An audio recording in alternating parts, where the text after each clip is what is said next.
మహానాడు వేదికగా ఈరోజు శ్రీశక్తికి సంబంధించినటువంటి తీర్మానాన్ని ప్రవేశపెట్టడం జరిగింది. దీనికి సంబంధించినటువంటి అంశాలపైన మాట్లాడేటటువంటి ప్రయత్నం చేద్దాం. వినీల గారు ఉన్నారు. ఏంటండి, ఎట్లా తీసుకోవచ్చు ఇదంతా?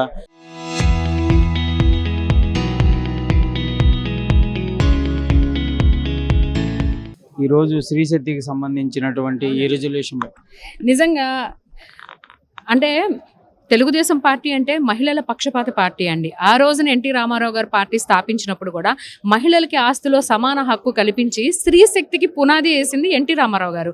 డ్వాక్రా సంఘాల ద్వారా మహిళల్ని ఆర్థిక స్వావలంబనలో మరింతగా వాళ్ళని బలోపేతం చేసింది నారా చంద్రబాబు నాయుడు గారు. ఈ రోజున ఇప్పుడు జరుగుతున్నటువంటి ఈ మహానాడు నిజంగా చాలా విశిష్టతమైనటువంటి మహానాడు.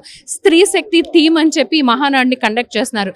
రాబోయే రోజుల్లో బిల్ పాస్ అవ్వచ్చు అవ్వకపోవచ్చు, కానీ మొదటి నుంచి కూడా మహిళల పక్షపాతిగా ఉన్నటువంటి నారా చంద్రబాబు నాయుడు గారు what Babu thinks today India thinks tomorrow అని చెప్పి మనం ఎప్పుడోనే ఇండియా టుడే ఆర్టికల్ చదివాము. కాబట్టి మొదటి నుంచి కూడా 33% రిజర్వేషన్ మహిళలకి చట్టసభల్లో అవకాశాలు కల్పించాలి అని చంద్రబాబు నాయుడు గారు పోరాటం చేస్తూనే ఉన్నారు. దానిలో భాగంగానే ఇవాళ మహిళల్ని స్త్రీ శక్తి టీం ద్వారా ఈ మహానాడు కండక్ట్ చేస్తున్నారు. మీరు అమరావతికి సంబంధించిన అంశంలో అనేక పోరాటాల్లో మహిళలే ముందుండి 5 ఏళ్ల పాటు చేసినటువంటి పరిస్థితి ఉంది. ఈ రోజు ఈ రిజల్యూషన్ కానీ ఇవన్నీ ఎట్లా చూసుకోవచ్చు? అంటే గత పాలకుడిని మనం చూసామండి. నా అక్క చెల్లెములు అని చెప్పి మహిళల ద్రోహిగా చరిత్రలో నిలిచిపోయిన ముఖ్యమంత్రి ఎవరైనా ఉన్నారంటే జగన్మోహన్ రెడ్డి. అమరావతి మహిళల మీద తన అధికారాన్ని అడ్డం పెట్టుకుని 1600 మంది మహిళా రైతుల మీద కేసులు బనాయించిన వ్యక్తి అతను. నేను అధికారంలోకి వస్తే సంపూర్ణ మద్యపాన నిషేధం చేస్తానని చెప్పి మహిళల్ని నమ్మించి అధికారంలోకి వచ్చాక తన అవినీతి దాహం కోసం నాసిరకం మద్యాన్ని అందుబాటులోకి తీసుకొచ్చి 30,000 మంది ప్రాణాలు కోల్పోయేలాగా చేసిన దుర్మార్గుడు జగన్మోహన్ రెడ్డి కదా, మహిళల ద్రోహి జగన్మోహన్ రెడ్డి కదా. కానీ ఒకటి మాత్రం నిజమండి, 2024లో మనం ప్రజా ప్రభుత్వం నిర్మించుకున్నాము. శ్రీరాముడు లాంటి చంద్రబాబు నాయుడు గారికి పట్టాభిషేకం జరిపించుకున్నాము. తెలుగుదేశం పార్టీ అంటేనే మహిళల రక్షణకి ఎప్పుడు వెనకడుగు వేయదు, రాజీ పడని పార్టీ. దీనికి వాస్తవ సంఘటనలు చూసుకుంటే కూడా దాచేపల్లిలో 2018లో జరిగిన సంఘటనే మనకి దీనికి నిదర్శనం. ఇప్పుడు కూడా చూసుకోండి, జగన్మోహన్ రెడ్డి అధికారంలో ఉన్నప్పుడు సాక్షాత్తు ఎన్సీఆర్బీ రిపోర్టే ఇచ్చింది. మనం వేగ్గా మాట్లాడే మాటలు కాదు, ఎన్సీఆర్బీ రిపోర్ట్ని బేస్ చేసుకుని మాట్లాడితే జగన్మోహన్ రెడ్డి అధికారంలో ఉన్నప్పుడు మహిళల మీద దాడులు 43% పెరిగినాయి. 2000 మంది పైగా మహిళలు హత్య గావించబడ్డారు. కానీ మన కూటమి ప్రభుత్వం చంద్రబాబు నాయుడు గారి నాయకత్వంలో ఆంధ్రప్రదేశ్లో క్రైమ్ రేట్ 6% తగ్గుముఖం పట్టింది. ఎందుకంటే మహిళల రక్షణ కోసం చంద్రబాబు నాయుడు గారు చాలా పగడ్బందీ అయినటువంటి విప్లవాత్మకమైనటువంటి మార్పులు తీసుకున్నారు. దానిలో భాగంగానే దశ అని చెప్పి దిశ లేని అమల్లోకి రాని దిశ యాప్ అని చెప్పి ప్రజాధనాన్ని వృధా చేశాడే తప్ప క్షేత్రస్థాయిలో మహిళల ప్రాణాలన్నింటినీ గాలికి వదిలేశారు వైసీపీ పార్టీ వాళ్ళు. కానీ ఇవాళ మన ప్రభుత్వం అధికారంలోకి వచ్చాక ప్రజా ప్రభుత్వం అధికారంలోకి వచ్చాక శక్తి యాప్ ఒక అడ్వాన్స్డ్ టెక్నాలజీతో శక్తి యాప్ను రూపొందించి లైవ్ ట్రాకింగే కాకుండా డెస్టినేషన్స్ మారితే రూట్ చేంజ్ అవ్వగానే పోలీసులకి అలర్ట్ కూడా వెళ్తుంది. 900 రాష్ట్ర వ్యాప్తంగా డేంజర్ స్పాట్స్ని గుర్తించి ఆ డేంజర్ స్పాట్స్లో సీసీటీవీ ఫుటేజ్లతో పాటు నిఘా, అలానే డ్రోన్ల కెమెరాతో పటిష్టమైన నిఘాని ఏర్పాటు చేశారు మన చంద్రబాబు నాయుడు గారు. అలానే పోలీస్ విభాగంలో ఉమెన్ అండ్ చైల్డ్ సేఫ్టీ వింగ్ని అమల్లోకి తీసుకొచ్చారు. పోక్సో మరియు మహిళల మీద జరిగే దాడుల విషయంలో ఉక్కుపాదం మోపుతుంది ఇప్పుడున్న చంద్రబాబు నాయుడు గారి నేతృత్వంలో ఉన్నటువంటి కూటమి ప్రభుత్వం. పోక్సో ద్వారా పగడ్బందీ అయినటువంటి ఛార్జ్ షీట్లు వేసి నిందితులకి త్వరగా విచారణ జరిపి శిక్షలు అమలయ్యేలాగా చేస్తున్నారు ఇప్పుడు ఉన్నటువంటి ప్రభుత్వం. ఆ రోజున గంజాయికి బానిసల్ని చేస్తే గంజాయికి కేర్ ఆఫ్ అడ్రస్గా ఆంధ్రప్రదేశ్ని తీసుకొస్తే జగన్మోహన్ రెడ్డి ఈ రోజున చంద్రబాబు నాయుడు గారి నాయకత్వంలో గంజాయిపై ఉక్కుపాదం మోపుతూ ఈగల్ టీంని ఎక్కడికక్కడ అలర్ట్ చేసుకుంటూ వస్తున్నారు. ఈ రోజు లోకేష్ గారు క్లియర్గా చెప్పారు, మహిళలకి రానున్న రోజుల్లో రిజర్వేషన్ అమల్లో చేస్తాం అనే విధంగా చెప్పేసినటువంటి పరిస్థితి. ఏం చెప్పబోతున్నారు లోకేష్ గారికి? గతంలో పోల్చుకుంటే గతంలో ఇంటిని చక్కదిద్దే ఇల్లాలు అని చెప్పి అంటారు. కాదండి, జగన్మోహన్ రెడ్డి పరిపాలనలో ఎలా ఉందంటే ఇంటిని చక్కదిద్దిన ఇల్లాలే రాష్ట్ర భవిష్యత్తును కూడా నిర్ణయించింది. కూడా ఆ ఇల్లాలే, ఆ మహిళే. కాబట్టి ఇందాక చంద్రబాబు నాయుడు గారు మాట్లాడుతూ కూడా ఆయన ప్రసంగంలో చాలా స్పష్టంగా చెప్పారు, ఈ మొన్న 24 ఎలక్షన్స్ లో మహిళలే క్రియాశీల పాత్ర పోషించారు ప్రజాప్రభుత్వం నిర్మించుకుంటంలో అని చెప్పి గతంలో కూడా ఒకసారి క్వశ్చన్ మళ్ళీ చెప్పండి మీరు ఇంకటి. లోకేష్ గారు క్లియర్ గా ఇన్నాక రిజర్వేషన్ 33% సంబంధించి అంశం చెప్తూ పురుషులకి బాధాకరమైనటువంటి అంశమైనప్పటికీ ఇది తప్పదు, రిజర్వేషన్ చేస్తున్నాం అనే విధంగా చెప్పారు. దానిపైన అంటే ఇవాళ ఉన్న సమాజంలో మహిళలు ఇంటిని తీర్చిదిద్దగలిగిన మహిళ రాష్ట్రాన్ని కూడా తీర్చిదిద్దింది. అది 2024 ఎలక్షన్లే మనకి నిదర్శనం అన్నమాట. ఖచ్చితంగా రాబోయే రోజుల్లో what Babu things today India things tomorrow అనేది మనం ఇందాక చెప్పుకున్నట్టుగానే ఖచ్చితంగా మొదటి నుంచి మహిళల పక్షపాతి మన తెలుగుదేశం పార్టీ. కాబట్టి రాబోయే రోజుల్లో 33% మహిళా రిజర్వేషన్ అమలు అవుతుంది. చట్టసభల్లో మహిళామ్మ తల్లులు ప్రజా సమస్యల మీద గొంతిప్పుతారు. రాబోయే రోజుల్లో మరి ఏదైతే చట్టసభల్లో మహిళలకి సమాన అవకాశం కల్పిస్తారు అనేది కేంద్రం కూడా దీనికి అన్ని పార్టీలు కూడా స్వాగతించి అమలు చేస్తాయని మహిళలందరి తరపున మేము కూడా ఆశావాదులుగా ఉన్నాము. ఇది ప్రధానంగా కూడా ఈరోజు స్త్రీశక్తికి సంబంధించినటువంటి తీర్మానం పైన మహిళకి సంబంధించి ఎవరైతే ప్రవేశపెట్టినటువంటి వినీలా ఒక అభిప్రాయంగా కనిపిస్తుంది. కెమెరామెన్ మనోతో సాయి శంకర్ గుంటూరు నుంచి.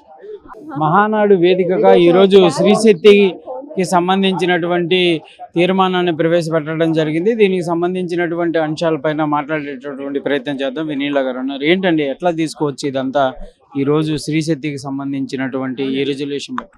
నిజంగా అంటే తెలుగుదేశం పార్టీ అంటే మహిళల పక్షపాత పార్టీ అండి. ఆ రోజున ఎన్టీ రామారావు గారు పార్టీ స్థాపించినప్పుడు కూడా మహిళలకి ఆస్తిలో సమాన హక్కు కల్పించి స్త్రీ శక్తికి పునాది వేసింది ఎన్టీ రామారావు గారు. డ్వాక్రా సంఘాల ద్వారా మహిళల్ని ఆర్థిక స్వావలంబనలో మరింతగా వాళ్ళని బలోపేతం చేసింది నారా చంద్రబాబు నాయుడు గారు. ఈ రోజున ఇప్పుడు జరుగుతున్నటువంటి ఈ మహానాడు నిజంగా చాలా విశిష్టతమైనటువంటి మహానాడు. స్త్రీ శక్తి థీమ్ అని చెప్పి ఈ మహానాడుని కండక్ట్ చేస్తున్నారు. రాబోయే రోజుల్లో బిల్ పాస్ అవ్వచ్చు అవ్వకపోవచ్చు, కానీ మొదటి నుంచి కూడా మహిళల పక్షపాతిగా ఉన్నటువంటి నారా చంద్రబాబు నాయుడు గారు what Babu things today India things tomorrow అని చెప్పి మనం ఎప్పుడోనే ఇండియా టుడే ఆర్టికల్ చదివాము. కాబట్టి మొదటి నుంచి కూడా 33% రిజర్వేషన్ మహిళలకి చట్టసభల్లో అవకాశాలు కల్పించాలి అని చంద్రబాబు నాయుడు గారు పోరాటం చేస్తూనే ఉన్నారు. దానిలో భాగంగానే ఇవాళ మహిళల్ని స్త్రీ శక్తి టీం ద్వారా ఈ మహానాడు కండక్ట్ చేస్తున్నారు.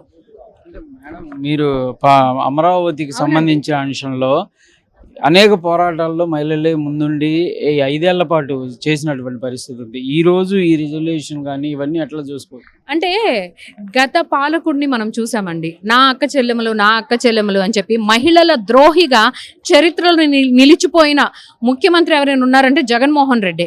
అమరావతి మహిళల మీద తన అధికారాన్ని అడ్డం పెట్టుకుని 1600 మంది మహిళా రైతుల మీద కేసులు బనాయించిన వ్యక్తి అతను. నేను అధికారంలోకి వస్తే సంపూర్ణ మద్యపాన నిషేధం చేస్తానని చెప్పి మహిళల్ని నమ్మించి అధికారంలోకి వచ్చాక తన అవినీతి దాహం కోసం నాసిరకం మద్యాన్ని అందుబాటులోకి తీసుకొచ్చి 30,000 మంది ప్రాణాలు కోల్పోయేలాగా చేసిన దుర్మార్గుడు జగన్మోహన్ రెడ్డి కాదా? మహిళల ద్రోహి జగన్మోహన్ రెడ్డి కాదా? కానీ ఒకటి మాత్రం నిజమండి, 2024లో మనం ప్రజా ప్రభుత్వం నిర్మించుకున్నాము. శ్రీరాముడు లాంటి చంద్రబాబు నాయుడు గారికి పట్టాభిషేకం జరిపించుకున్నాము. తెలుగుదేశం పార్టీ అంటేనే మహిళల రక్షణకి ఎప్పుడు వెనకడుగు వేయదు, రాజీ పడని పార్టీ. దీనికి వాస్తవ సంఘటనలు చూసుకుంటే కూడా దాచేపల్లిలో 2018లో జరిగిన సంఘటన మనకి దీనికి నిదర్శనం. ఇప్పుడు కూడా చూసుకోండి, జగన్మోహన్ రెడ్డి అధికారంలో ఉన్నప్పుడు సాక్షాత్తు ఎన్సీఆర్బి రిపోర్టే ఇచ్చింది. మనం వేగ్గా మాట్లాడే మాటలు కాదు, ఎన్సీఆర్బి రిపోర్ట్ని బేస్ చేసుకుని మాట్లాడితే జగన్మోహన్ రెడ్డి అధికారంలో ఉన్నప్పుడు మహిళల మీద దాడులు 43% పెరిగినాయి. 2,000 మంది పైగా మహిళలు హత్య గావించబడ్డారు. కానీ మన కూటమి ప్రభుత్వం చంద్రబాబు నాయుడు గారి నాయకత్వంలో ఆంధ్రప్రదేశ్లో క్రైమ్ రేట్ 6% తగ్గుముఖం పట్టింది. ఎందుకంటే మహిళల రక్షణ కోసం చంద్రబాబు నాయుడు గారు చాలా పగడబందీ అయినటువంటి విప్లవాత్మకమైనటువంటి మార్పులు తీసుకున్నారు. దానిలో భాగంగానే దశ అని చెప్పి దిశ లేని అమల్లోకి రాని దిశ యాప్ అని చెప్పి ప్రజాధనాన్ని వృధా చేశాడే తప్ప క్షేత్రస్థాయిలో మహిళల ప్రాణాలన్నింటినీ గాలికి వదిలేశారు వైసీపీ పార్టీ వాళ్ళు. కానీ ఇవాళ మన ప్రభుత్వం అధికారంలోకి వచ్చాక ప్రజా ప్రభుత్వం అధికారంలోకి వచ్చాక శక్తి యాప్ ఒక అడ్వాన్స్డ్ టెక్నాలజీతో శక్తి యాప్ను రూపొందించి లైవ్ ట్రాకింగే కాకుండా డెస్టినేషన్స్ మారితే రూట్ చేంజ్ అవ్వగానే పోలీసులకి అలర్ట్ కూడా వెళ్తుంది. 900 రాష్ట్ర వ్యాప్తంగా డేంజర్ స్పాట్స్ని గుర్తించి ఆ డేంజర్ స్పాట్స్లో సీసీటీవీ ఫుటేజ్లతో పాటు నిఘా, అలానే డ్రోన్ల కెమెరాతో పటిష్టమైన నిఘాని ఏర్పాటు చేశారు మన చంద్రబాబు నాయుడు గారు. అలానే పోలీస్ విభాగంలో ఉమెన్ అండ్ చైల్డ్ సేఫ్టీ వింగ్ని అమల్లోకి తీసుకొచ్చారు. పోక్సో మరియు మహిళల మీద జరిగే దాడుల విషయంలో ఉక్కు పాదం మోపుతుంది ఇప్పుడున్న చంద్రబాబు నాయుడు గారి నేతృత్వంలో ఉన్నటువంటి కూటమి ప్రభుత్వం. పోక్సో ద్వారా పగడ్బందీ అయినటువంటి ఛార్జ్ షీట్లు వేసి నిందితులకి త్వరగా విచారణ జరిపి శిక్షలు అమలయ్యేలాగా చేస్తున్నారు ఇప్పుడు ఉన్నటువంటి ప్రభుత్వం. ఆ రోజున గంజాయికి బానిసల్ని చేస్తే, గంజాయికి కేర్ ఆఫ్ అడ్రస్గా ఆంధ్రప్రదేశ్ని తీసుకొస్తే జగన్మోహన్ రెడ్డి, ఈ రోజున చంద్రబాబు నాయుడు గారి నాయకత్వంలో గంజాయిపై ఉక్కుపాదం మోపుతూ ఈగల్ టీంని ఎక్కడికక్కడ అలర్ట్ చేసుకుంటూ వస్తున్నారు. ఈ రోజు లోకేష్ గారు క్లియర్గా చెప్పారు, మహిళలకి రానున్న రోజుల్లో రిజర్వేషన్ అమల్లో చేస్తాం అనే విధంగా చెప్పేసినటువంటి పరిస్థితి. ఏం చెప్పబోతున్నారు లోకేష్ గారికి? గతంలో పోల్చుకుంటే అంటే గతంలో ఇంటిని చక్కదిద్దే ఇల్లాలు అని చెప్పి అంటారు. కాదండి, జగన్మోహన్ రెడ్డి పరిపాలనలో ఎలా ఉందంటే ఇంటిని చక్కదిద్దిన ఇల్లాలే రాష్ట్ర భవిష్యత్తును కూడా నిర్ణయించింది.